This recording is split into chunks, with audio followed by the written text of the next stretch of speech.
What up, YouTube Live? How's it going, everybody? This is yours truly, Rama Screen, covering movies, TV, and entertainment. Mm-mm-mm. Just finished watching tonight's HBO series Watchmen's latest episode. Is my background decent? Yeah, my background is decent. Uh, I always worry about that because sometimes I'd have my laundry just like piled up in here.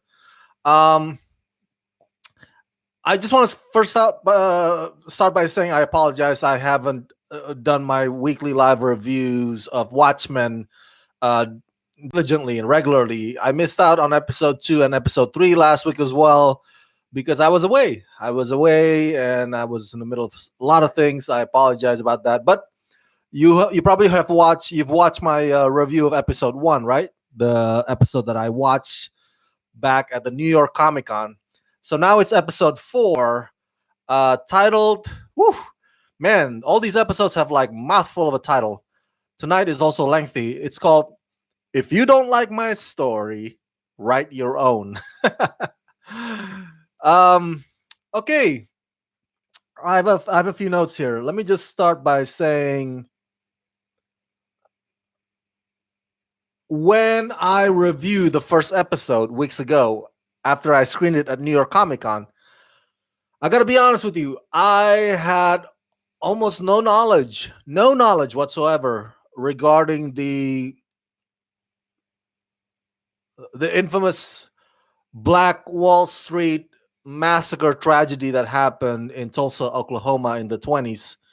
Um, I mentioned in my review of episode 1 is like, okay, it seems that there's this setting where there's this a riot going on, maybe in the during Depression era, but it's set in Tulsa, Oklahoma.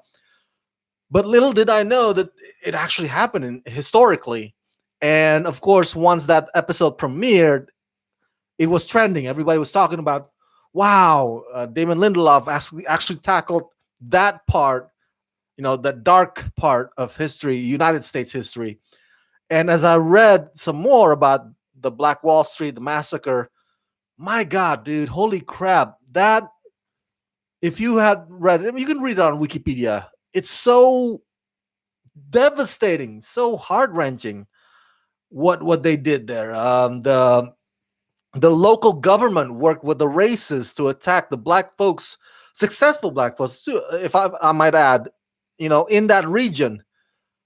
Dude, it's just like, and the fact that history books don't mention it often, it's like one of the least mentioned part of U.S. history books. I don't even remember learning it in high school when I took U.S. history.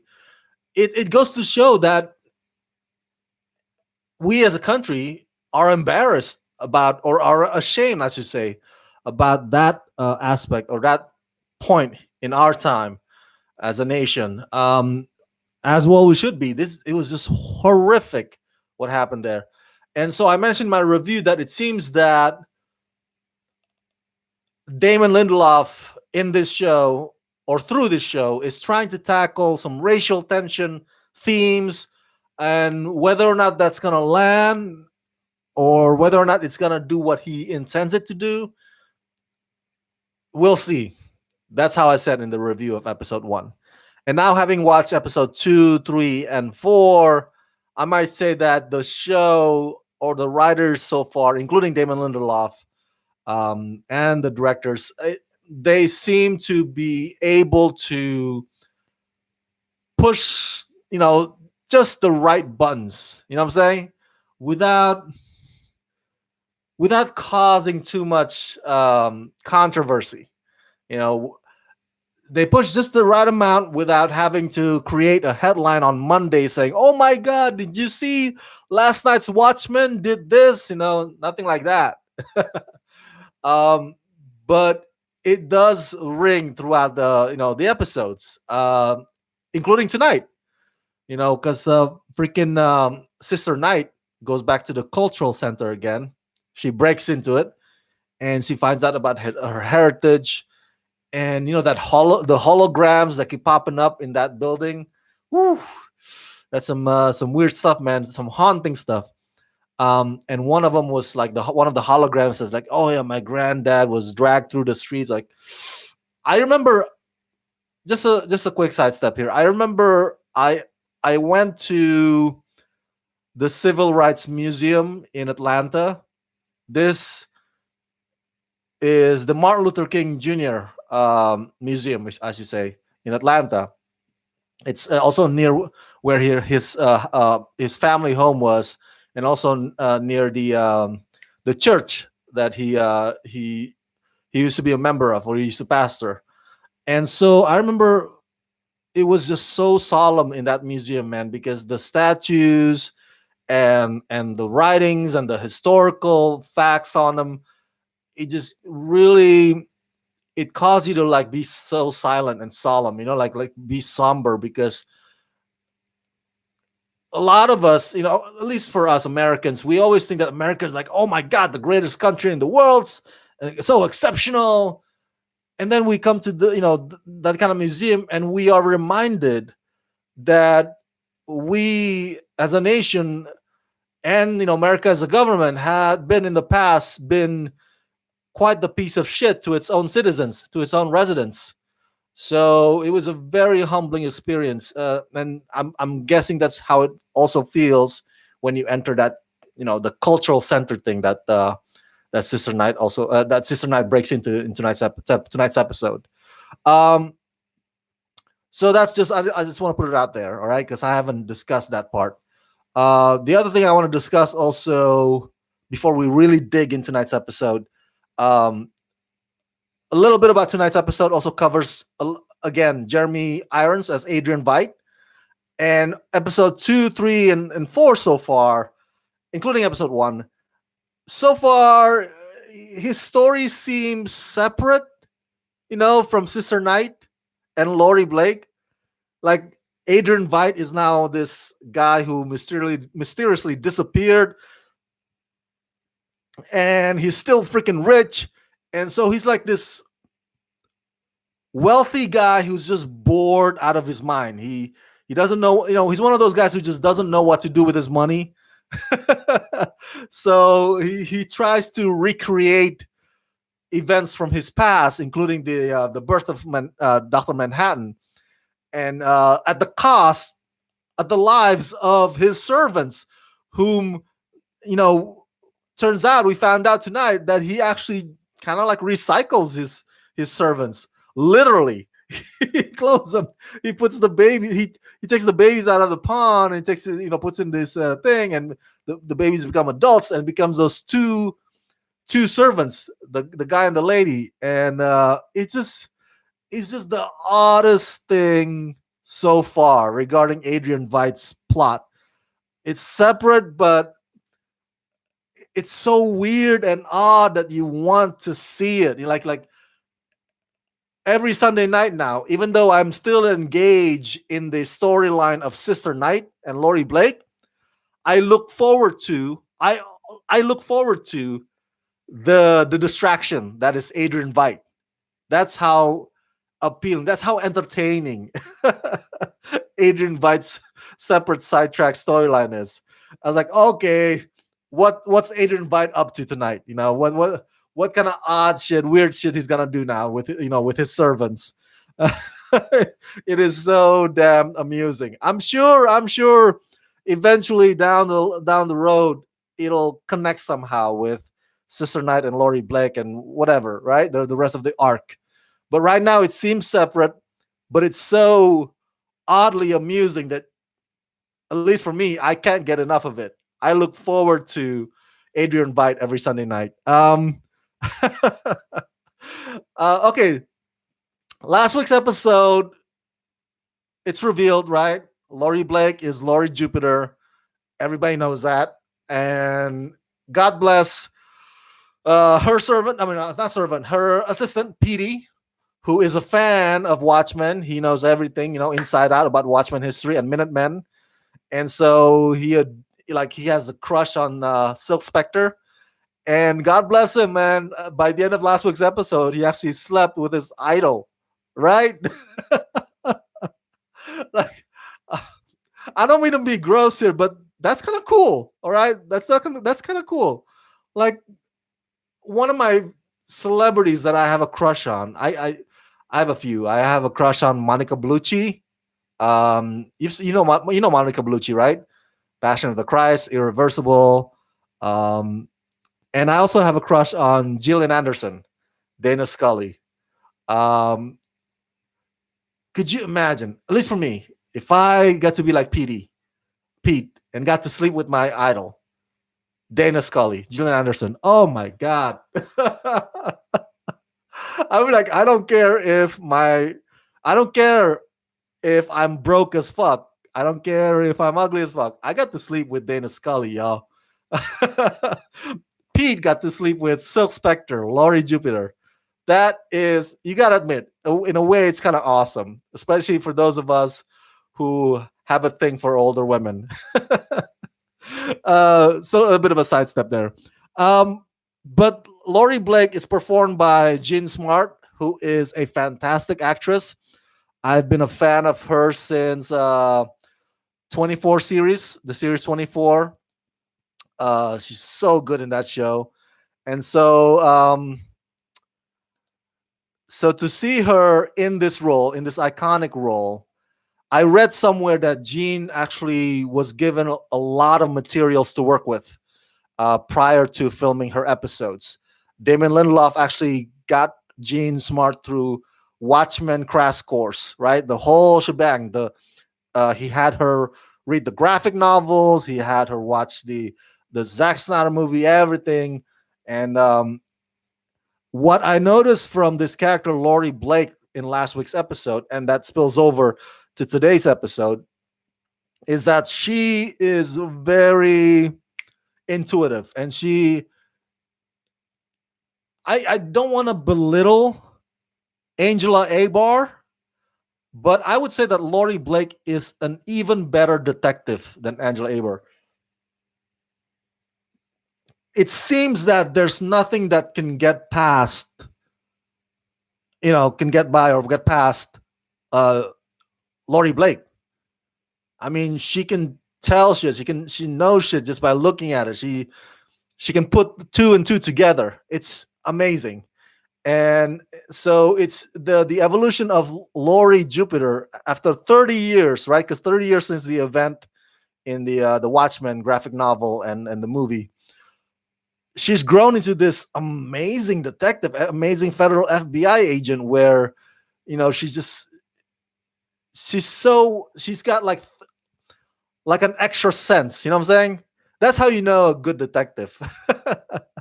When the detective can sense some things coming from a mile away. That's how good Laurie Blake is.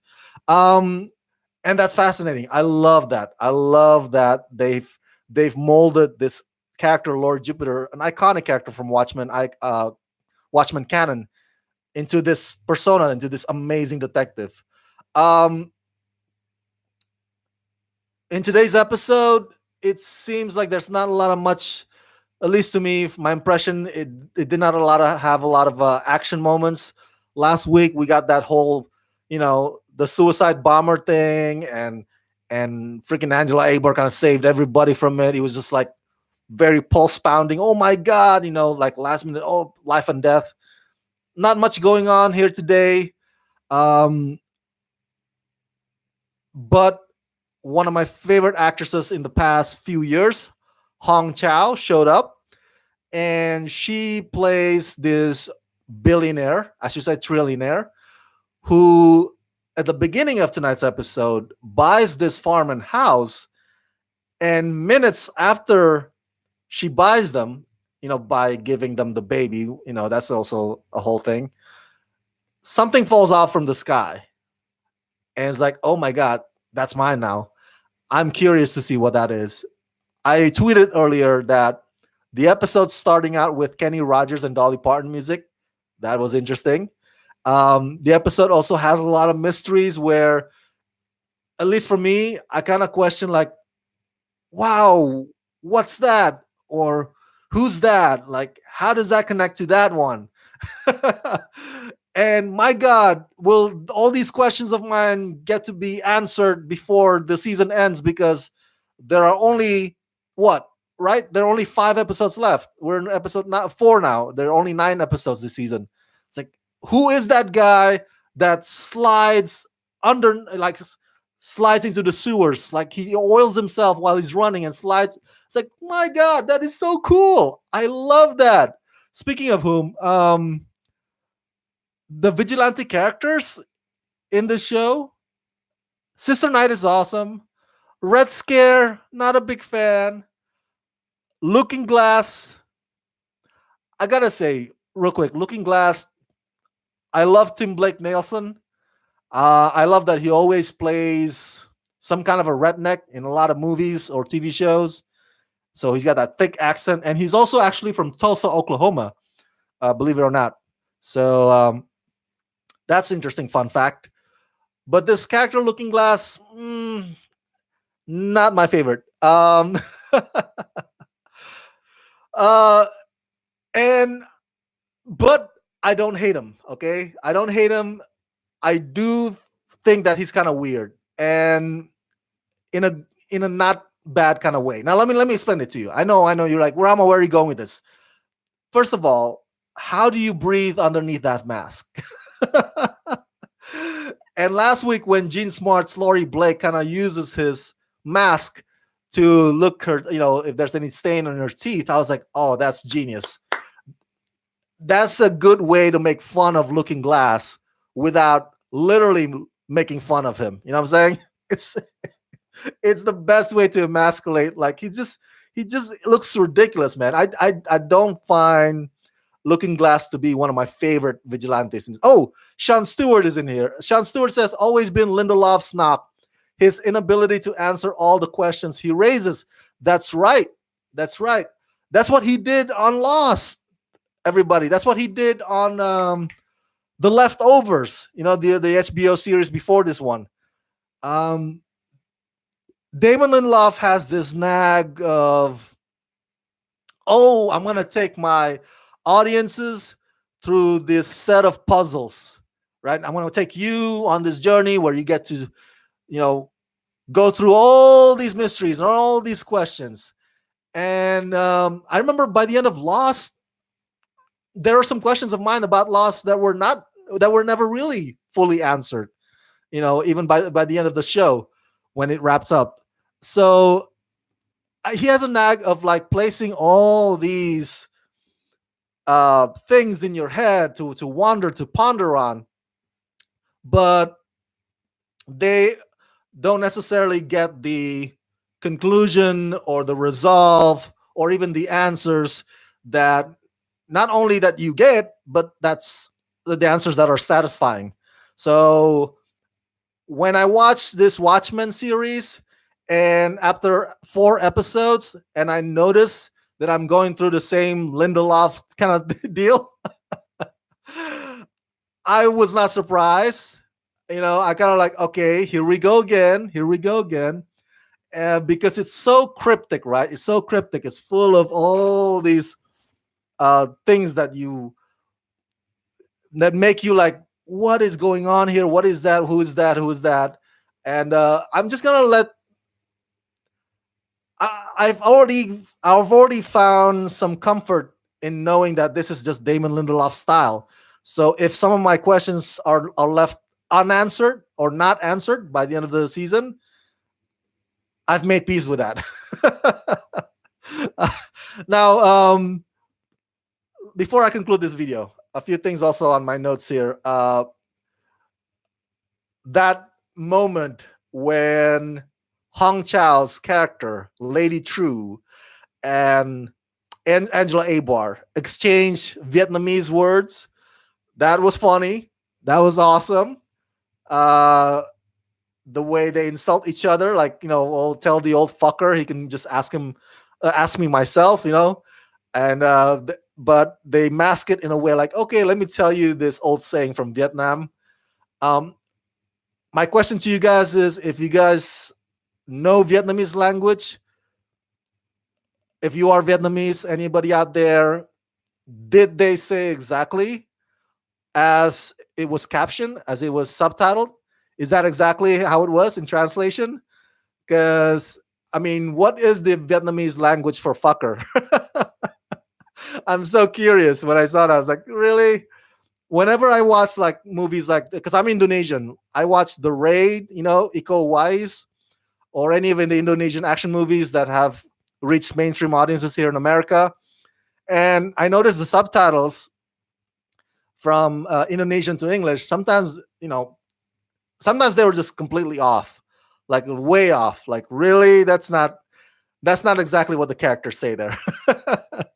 So I'm very, very curious. If you know Vietnamese, let me know if that is exactly what those two ladies actually said.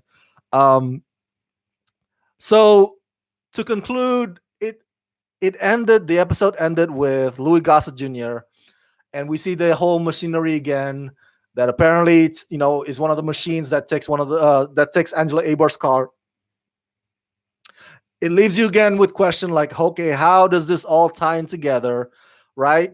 And my question is also, how does Adrian Veidt's weird separate story with his butlers tie in with the whole arc? But I will say this.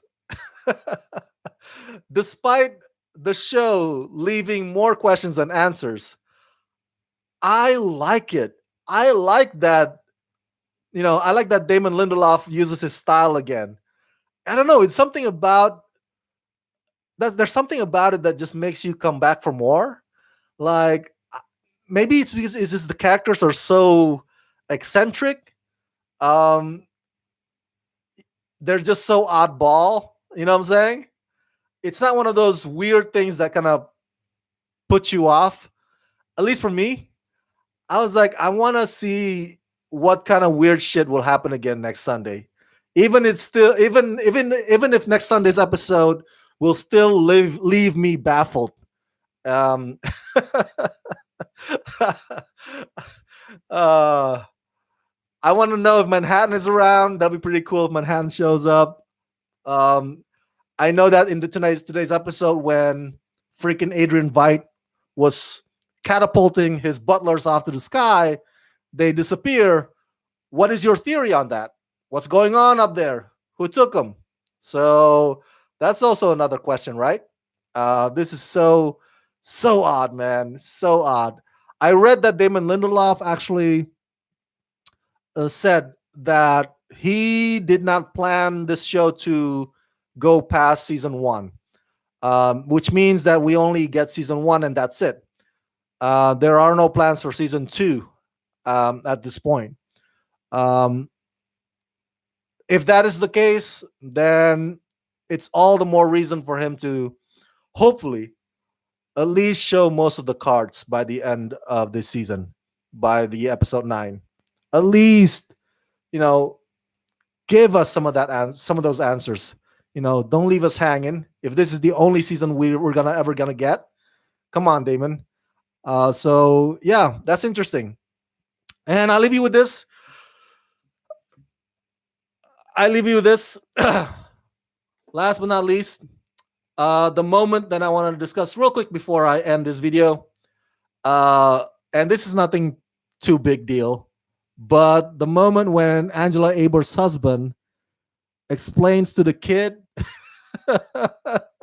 that to their kids, I'm sorry, to their kids, that there is no heaven, that heaven is a pretend, that you start from nowhere and then you end with nowhere. That is also amusing, at least for those of us who kind of agree with him. Um, I'm not sure if that's Damon Lindelof's way of inserting like a little bit of his atheism, but I find that to be amusing as well. Which is oddly kind of surprising because the stereotypical thing is that when you have, and I don't mean to be, uh, being racist or stereotypical or anything like that, but when you have an African American kind of family, the stereotype usually is that, oh, they probably go to church on Sundays, they're probably Presbyterian or something, or like they're Southern Baptist, whatever, right? Though, so to have the dad say like, "No, no, no, you came from nowhere, and you're gonna end up with nowhere." That is awesome. All right, you guys. Another weird, another odd but fun episode of Watchmen. I wish my friend John Corona could be here. He is the biggest Watchmen fan of all time. He loves the graphic novel. He loves the movie, 2009 movie. He loves this show, but John is such a busy guy. I try to invite him. I try to invite him to do a Skype to discuss this Watchmen series because I told him, John, I'm so hesitant to do this live review of Watchmen series because I don't know the world as well as you do, right?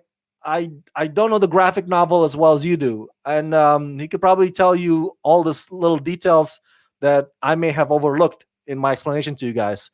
But John is such a busy guy. That's why he makes the big bucks, and I am poor. But if you do catch his YouTube channel, please check it out. It's the Real Talk. It's the Real Talk, REEL Talk YouTube channel. John Corona, and he can give you some more insights about Watchmen that I can't. So I'm gonna watch The Walking Dead now, and I'll be back with my live review of The Walking Dead episode. Thanks so much for tuning in. Thank you, Sean Stewart, for chatting with me, and for those of you out there, share your thoughts in the comment section below. What do you think about tonight's episode? What kind of details did I miss? What kind of insights can you share with us? Let me know in the comment section down below, and subscribe to this channel. Press that like button and ring that bell. And if you can help support me, please support me at patreon.com/ramascreen. Whoop! Let's rock this.